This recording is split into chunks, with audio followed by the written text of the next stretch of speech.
सत्याचा वेध घेणारं आपलं हक्काचं चॅनल। दोघा मित्रांनीच काढला जिवलग मित्राचा काटा। परंडा तालुक्याच्या कंडारी येथील 35 वर्षीय युवक मोतीराम जाधव याचा कंडारी येथील विष्णू तिंबोळे व योगेश तिंबोळे या दोन मित्रांनी जड वस्तूने डोक्यात घाव घालून केला खून। मृत मोतीराम जाधव यांच्या पत्नी सोनाली जाधव हिचा खळबळजनक आरोप। सोनाली जाधव हिच्या फिर्यादीवरून विष्णू तिंबोळे योगेश तिंबोळे यांच्यावर आंबी पोलिसात गुन्हा दाखल झाला असून या दोघांनाही पोलिसांनी गजाआड केले आहे। प्रेक्षकांनो नमस्कार, आपण पाहतात लोकशक्ती न्यूज चॅनल। प्रेक्षकांनो, सोनाली जाधव हिने दिलेल्या फिर्यादीमध्ये म्हटले आहे की दिनांक 15 रोजी सोमवारी रात्रीच्या सुमारास कंडारी येथील आमच्या राहत्या घरी सासू सासरे व लेकरांसोबत मी व माझे पती जेवण करत असताना सोमवारी रात्री 9च्या सुमाराला कंडारी येथील माझ्या पतीचे मित्र विष्णू तिंबोळे योगेश तिंबोळे मोटारसायकलवरून आमच्या घरी आले व माझ्या नवऱ्याला म्हणाले की तू जेवण करू नकोस, आम्ही पप्पू राखवंडे यांच्या बंगल्यावर पार्टी केली आहे, तिकडे जेवण करायला चल असे म्हणून चालू जेवणाच्या ताटावरून उठवून मोटारसायकलवर बसवून घेऊन गेले। त्यानंतर काही वेळाने रात्री 10च्या सुमारास मी जेवण केलेली भांडे घासत असताना माझ्या नवऱ्याला गाडीवरून घेऊन गेलेला विष्णू तिंबोळे हा एकटाच आमच्या घरी परत आला व मला म्हणाला की मोतीराम याचा कंडारी सोनाली रोडवर पप्पू रावखंडे यांच्या बंगल्यासमोर अपघात झाला आहे, तुम्ही माझ्यासोबत गाडीवर चला असे म्हणाल्याने मी व माझी सासू रतन त्यांच्या गाडीवर बसून गेलो। सोनारी कंडारी रोडवर पप्पू रावखंडे यांच्या घरासमोर माझे पती मोतीराम हे रक्तबंबाळ अवस्थेत रोडवर पडलेले दिसले।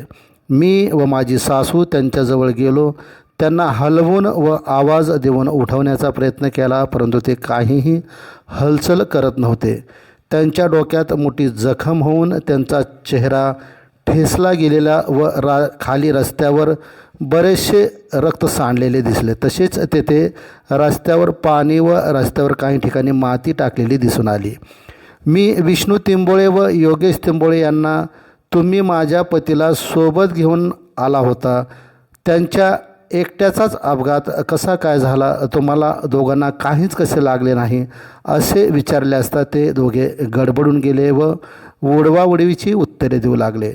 कोणत्या गाडीने अपघात झाला हे ते स्पष्टपणे सांगू शकले नाहीत।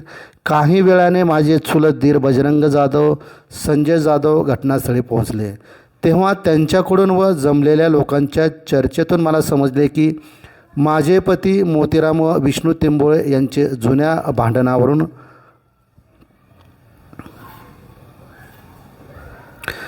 काही वेळाने माझे चुलत दीर बजरंग जाधव संजय जाधव घटनास्थळी पोहोचले, तेव्हा त्यांच्याकडून व जमलेल्या लोकांच्या चर्चेतून समजले की माझे पती मोतीराम व विष्णू तिंबोळे यांचे जुन्या भांडणाच्या कारणावरून आपसापसात भांडण झाले होते। सदर भांडण हे तात्या रावखंडे व पप्पू रावखंडे यांनी सोडवण्याचा प्रयत्न केला। त्यात तात्या रावखंडे यांना काहीतरी लागल्याने त्यांना दवाखान्यात नेल्याचे आम्हाला समजले।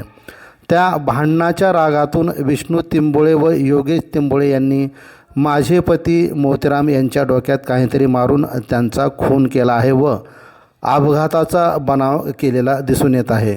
एकंदरीत परिस्थिती पाहता माझ्या पतीच्या डोक्यात काहीतरी जड वस्तू मारून त्यांचा खून केला असल्याचे फिर्यादीमध्ये स्पष्टपणे नमूद केले आहे। आंबी पोलिसांनी विष्णू तिंबोळे योगेश तिंबोळे यांच्यावर गुन्हा नोंद करून त्यांना अटक केली आहे। प्रेक्षकांनो, बातम्या आवडल्यास लाईक व शेअर करा। पुढील बातम्यासाठी आमच्या चॅनलला सबस्क्राईब करा। धन्यवाद।